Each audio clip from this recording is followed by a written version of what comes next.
Chapter 8. Visiting Mrs. Hannah Ramsley was a bust, Bree declared to Marty as she came into the office. "What happened?" questioned Marty. "She slammed the door in our faces," Everett said dryly, "right after giving us a few choice words about David. I don't think we have to worry about her harboring my uncle." Bree crossed to the whiteboard, striking Hannah off their list. "I have good news. Everything on the file for the drops cleared Robert. He wasn't involved in any of those illegal activities. However, as suspected, it does show amounts of money and the dates he laundered money through Ramsley Insurance, taking a cut and reinvesting that money into the company," Marty told them. "Nothing we didn't already suspect." Everett grimaced. He knew that his father was guilty of the money laundering part. "Dad said he was involved. He doesn't deny laundering the money." "What is the bad news?" Bree asked as she flopped into a chair. "There was nothing of value on the files that you pulled from Crawford's computer." Marty leaned back, taking in their disappointed looks. "Here," Bree tossed Marty her cell phone. "I took some pictures of documents on a desk. Expand them and see what you can find." Marty happily plugged the device into his computer. "So all we have is the fact that David has a ghostwriter writing his book, and they speak through an intermediary," Everett said dampeningly. "It's further than we were 2 days ago," Bree pointed out.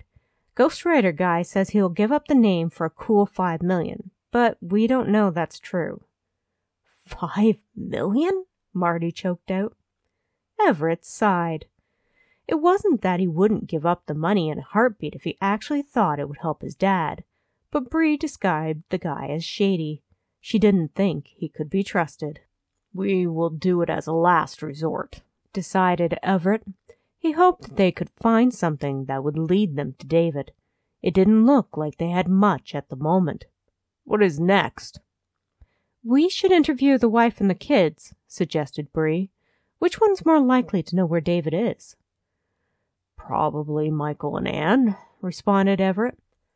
"However, I would think that if any of them knew where David was, they would have told the FBI. "Sometimes people know things that they think are not important." Bree got up and pulled a different cell phone out of a desk, stuffing it into a pocket. "Or their memory needs to be jogged. It's always good to go over things with the nearest family members." "Michael was closest to David. He worked with him at Ramsley Pharma for years," noted Everett. "Max didn't have as much contact with David since they had a blow-up. Noah hasn't talked to David either for a while." "Then the wife and Michael are the best bet," agreed Bree.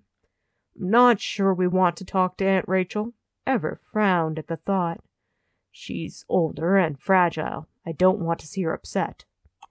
"She looked pretty strong at that interview she gave on television when she denounced David to the entire nation," Bree said wryly. Everett decided to offer up a compromise. "Let's talk to Anne and Michael first. If they think Aunt Rachel will be okay to talk to us, then we will do that." "Okay," Bree agreed. It was his money funding the investigation. She would agree for now. However, if it became essential that they talk to Rachel Ramsley, Bree would make it happen.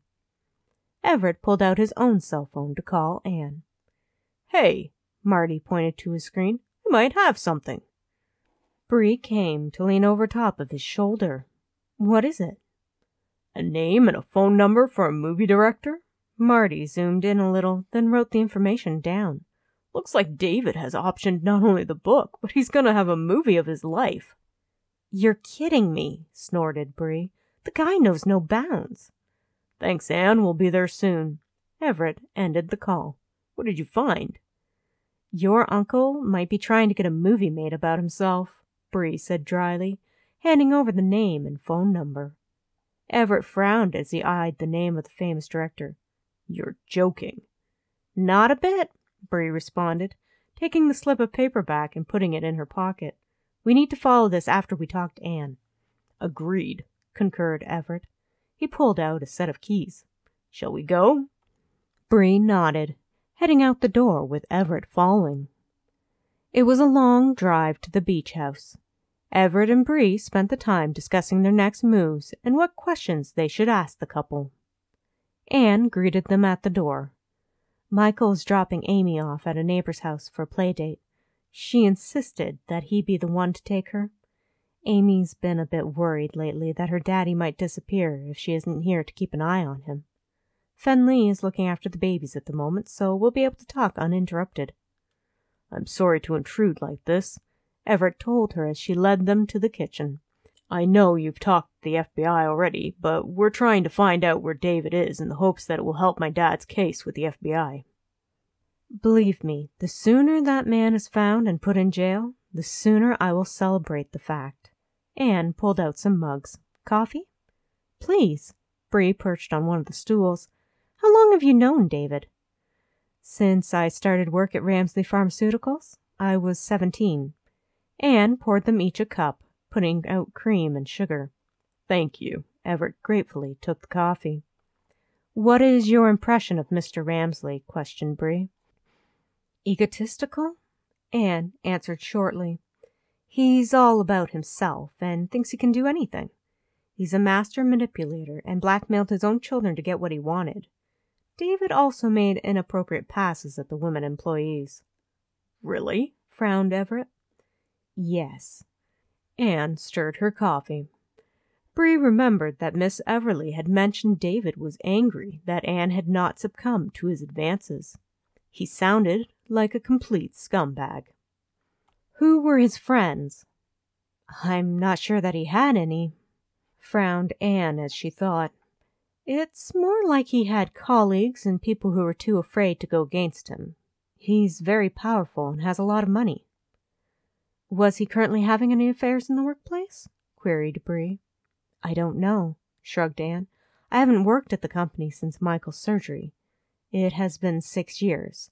Neither of us had had much contact with David since then. He wasn't pleased that Michael married me. So he cut off all contact? Everett was surprised. A lot of people had in-laws that they didn't like. That didn't mean they stopped talking to their children.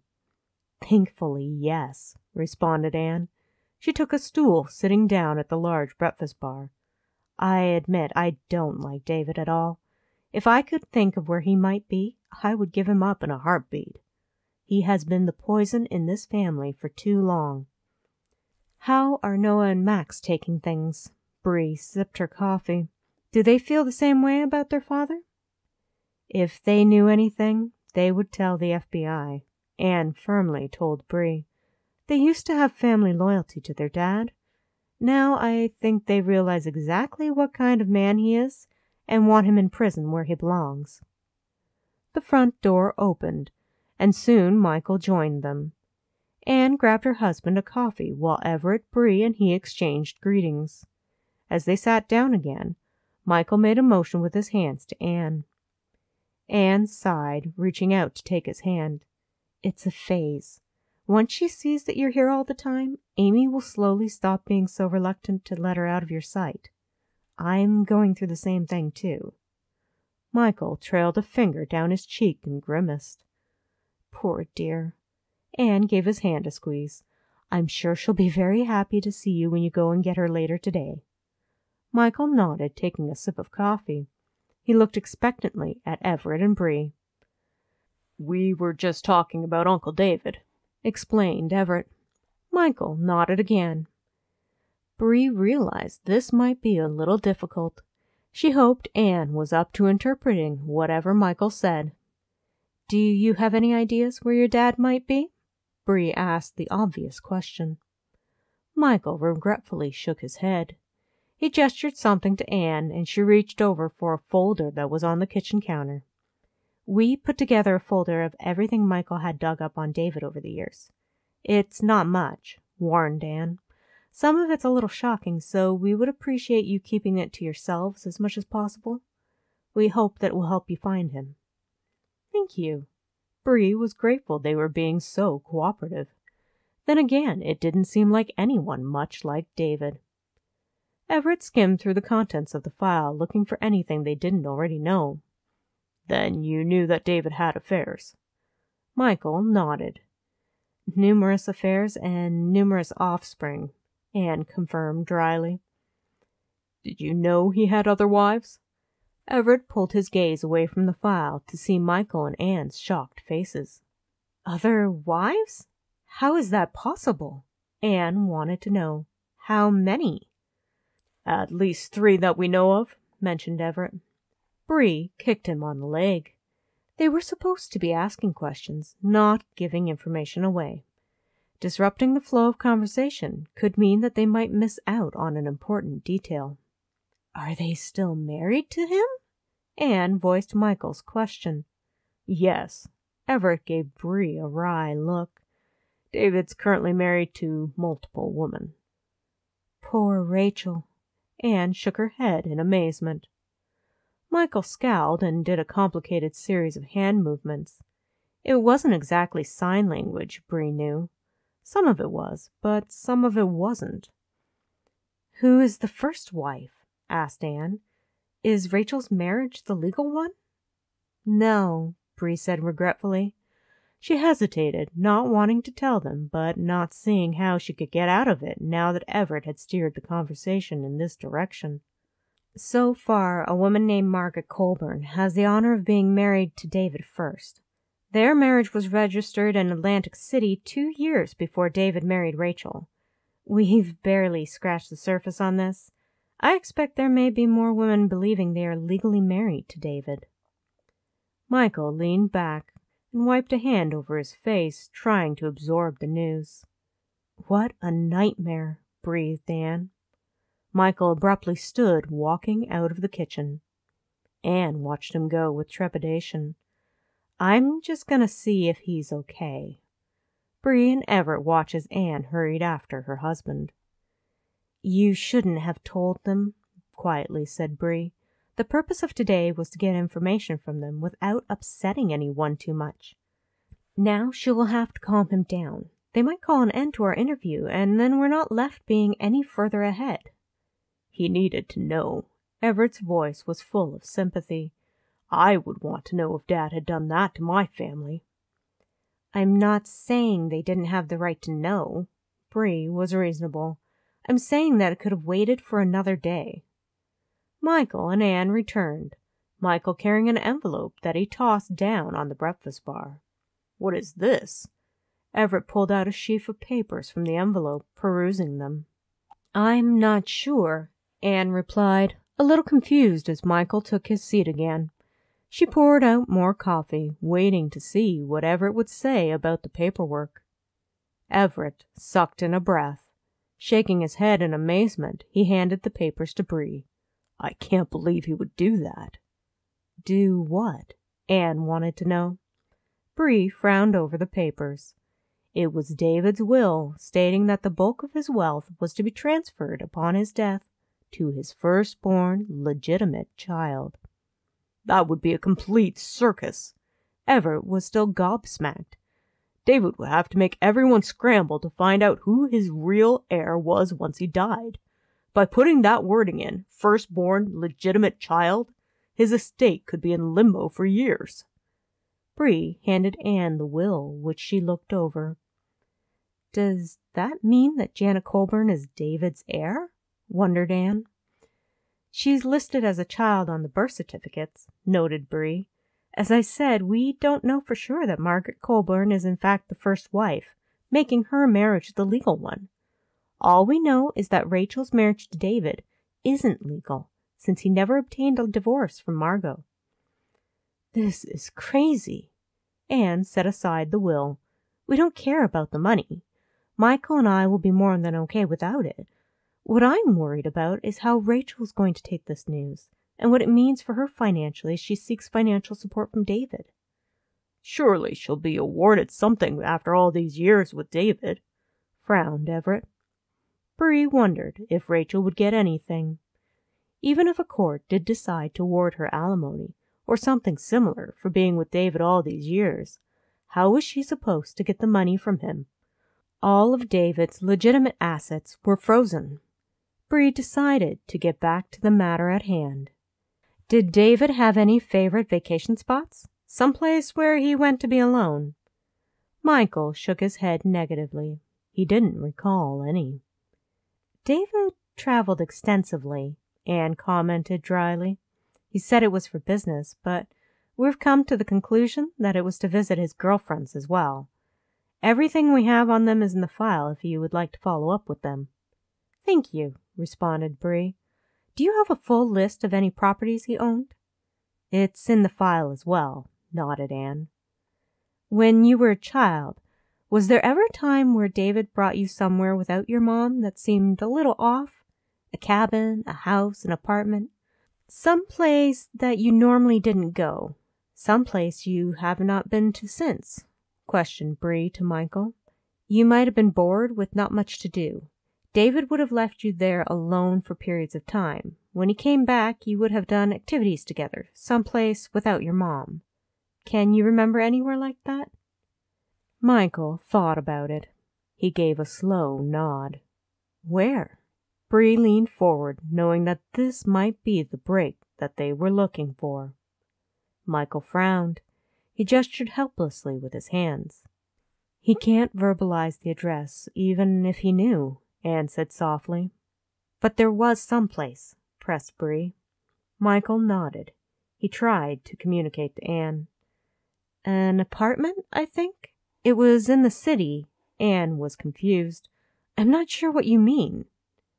Michael tried again, and Anne just shook her head. He gave a frustrated sigh, tried to say something, and grimaced. "It's okay, Michael." Everett was disappointed, but didn't want his cousin to feel bad about not being able to tell them the information.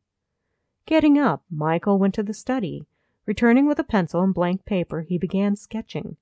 A few minutes later, they had a credible sketch of the interior of an apartment. A small boy with a book was sitting on a chair near the patio. "That would be you." Anne pointed to the figure. Michael nodded.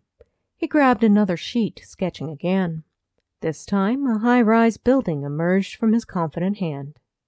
It was starting to look familiar to Bree. "Was anyone else there?" Michael shrugged. He didn't remember.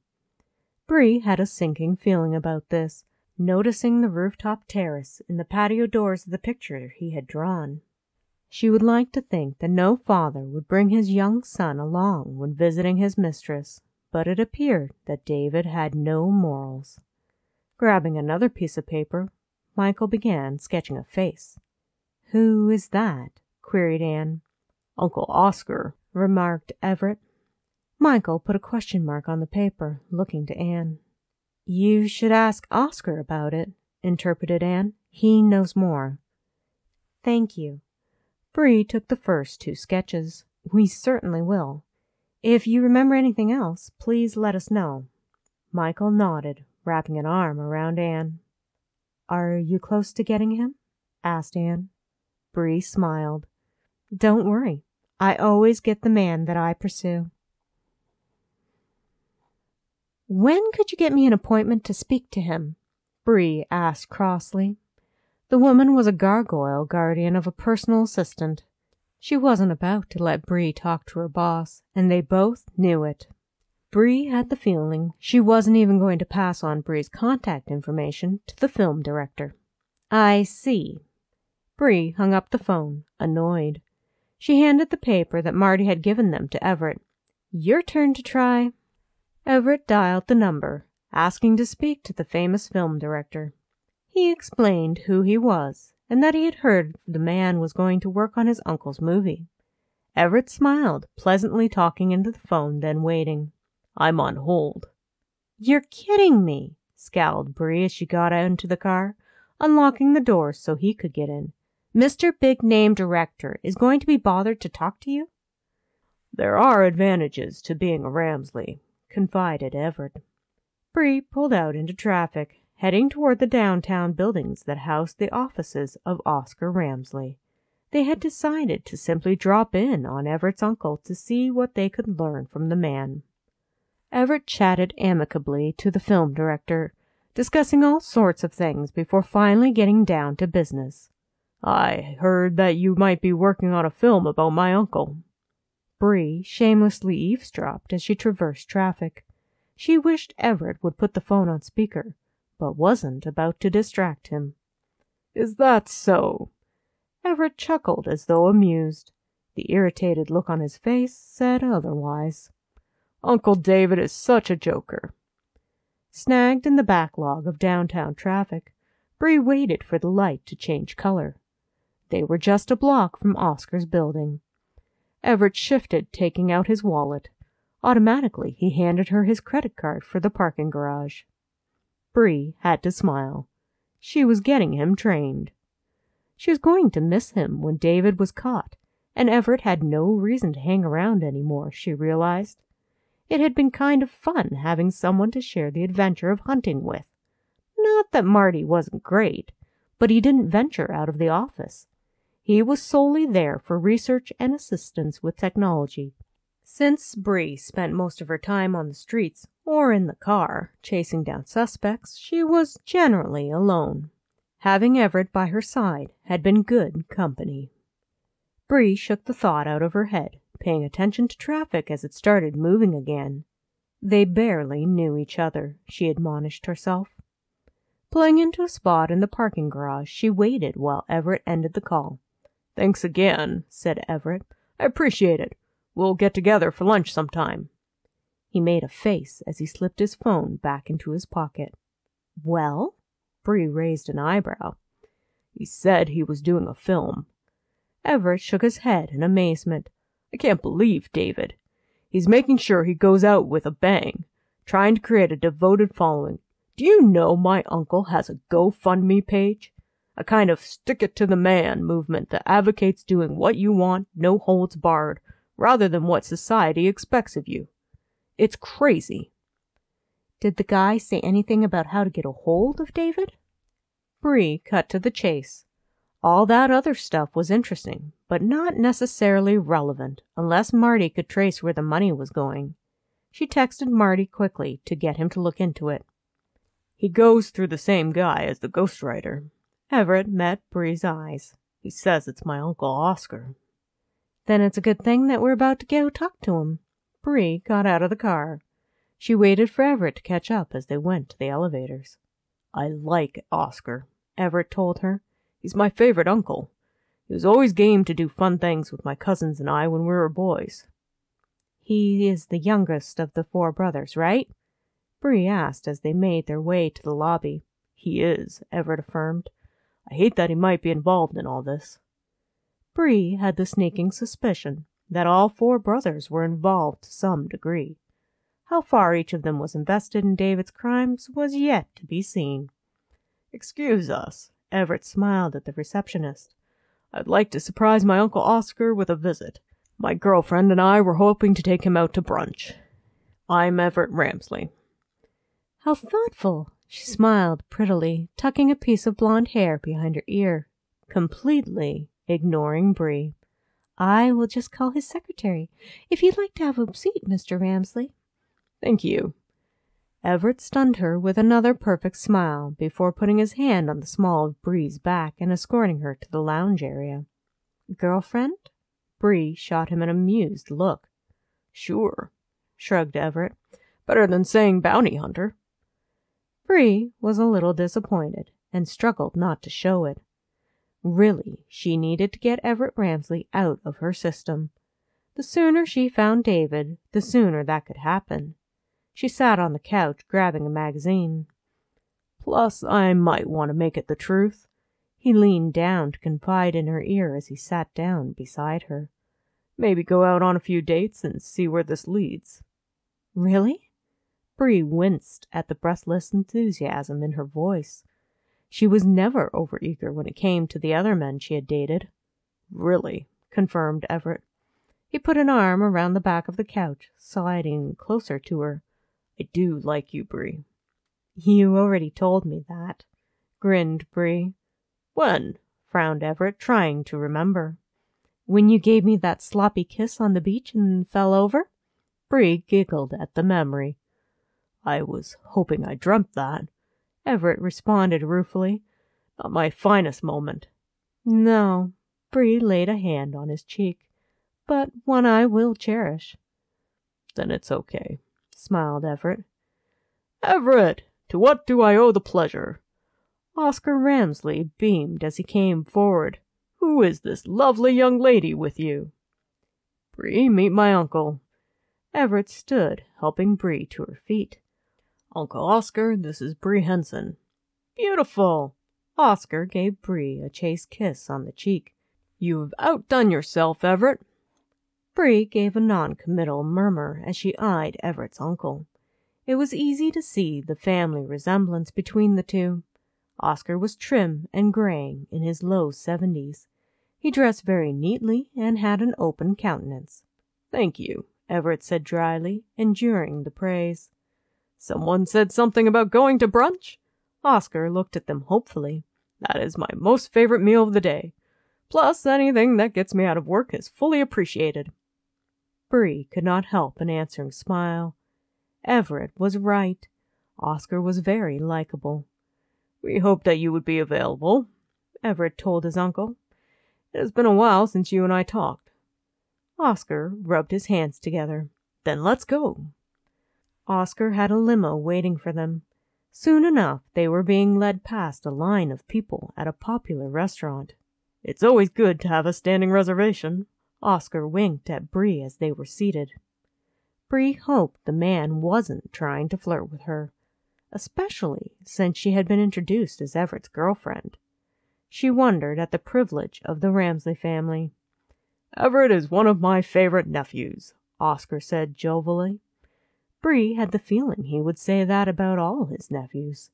You should have met the boys when they were younger. What a regular lot of thrill-seekers they were. Scuba diving, skydiving, snowboarding on the mountains, they did it all. I didn't do the skydiving, clarified Everett. I hated heights. When the group went free-climbing cliffs, I chose to decline. Anything else I was pretty much game for. How many of your boys did that? Oscar smiled as he reminisced. There was you, your brother Dylan, Maxwell, Gabe, Mike Garrett, and Marshall. Nate sometimes came as well, Everett reminded him. Ah, Nate. That boy got into some scrapes, Oscar responded fondly. Michael used to teach us how to sail, remembered Everett. He had a knack for it, and when the others went on adventures involving falling out of the sky, Everett had sometimes visited Michael for extra lessons. Shame what happened to Michael. Oscar sobered, taking a sip of water. You mean losing his ability to talk properly, or being in prison for the past couple of months? Sweetly asked Bree, in a slightly dopey way, hoping Oscar would not be too offended by her query. Both, I suppose, the man answered. I was wondering if we could talk to you about Uncle David, Everett said mildly. Oscar looked at them sharply. That depends on what you want to talk about regarding my brother. He's in a bit of a scrape at the moment. That was the understatement of the year, Bree thought. He is at the center of an FBI investigation. Oscar gave them both a tight smile. That may be, however, he is family. He's a detriment to our family, Everett noted dryly. Did you know he's writing a book? Selling the movie rights? He wants to brag to the world about his lifestyle. How he ran drugs, laundered money through the companies, had multiple affairs and children. By the time this gets done, he is going to drag the Ramsley name through the proverbial mud.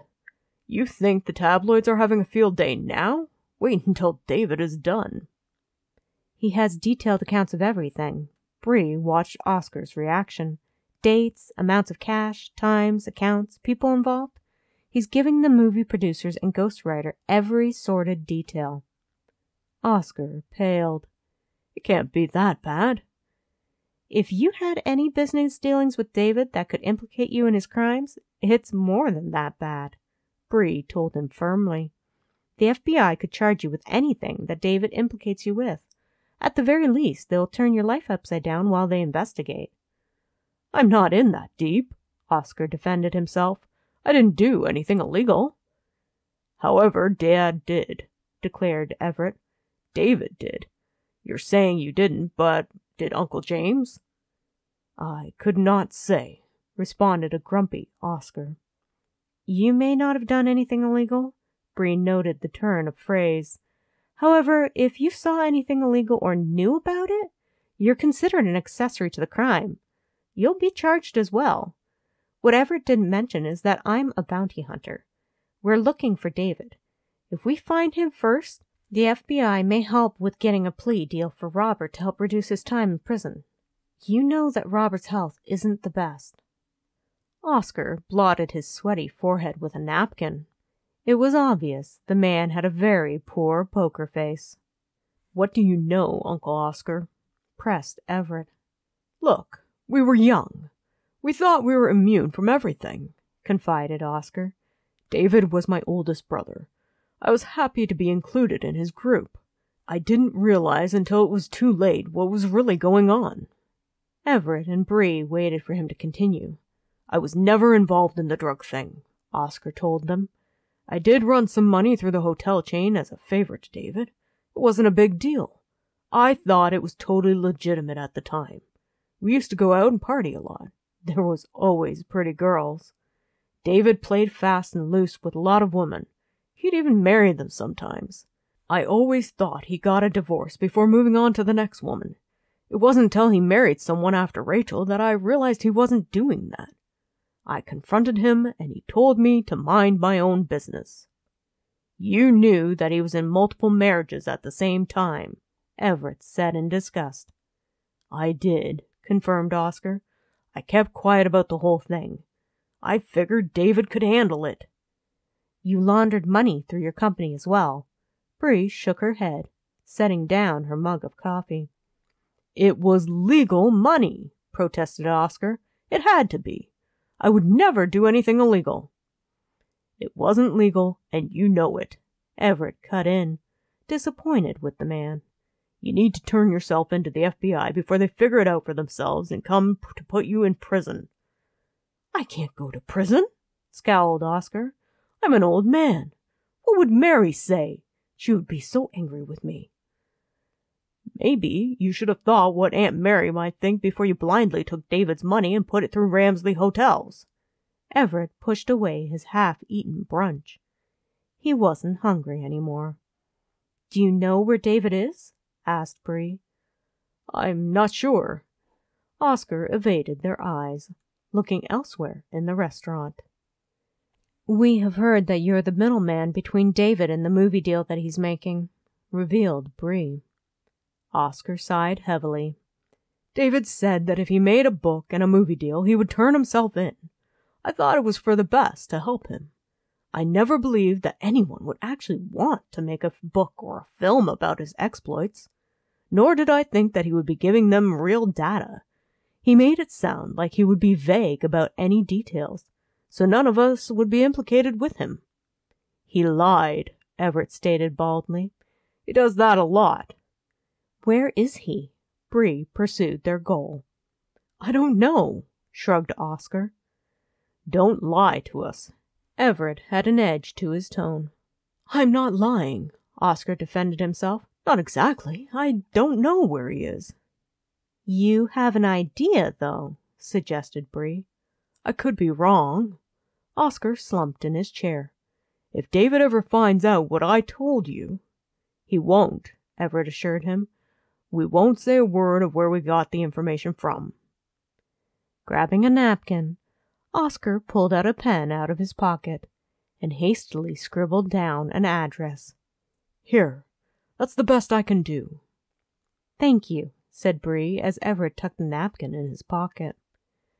"You still need to talk to the FBI and get your involvement in David's crimes sorted out," advised Everett. "They will come for you later if you don't, and it will go harder for you." Oscar grimaced. "I always knew deep down it would come to this. David thought he could get away with everything.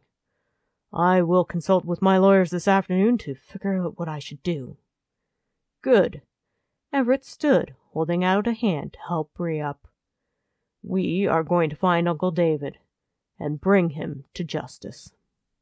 If you enjoyed this chapter of In Pursuit of a Billionaire, Book 8 of the Ramsley Brothers series, look for Chapter 9.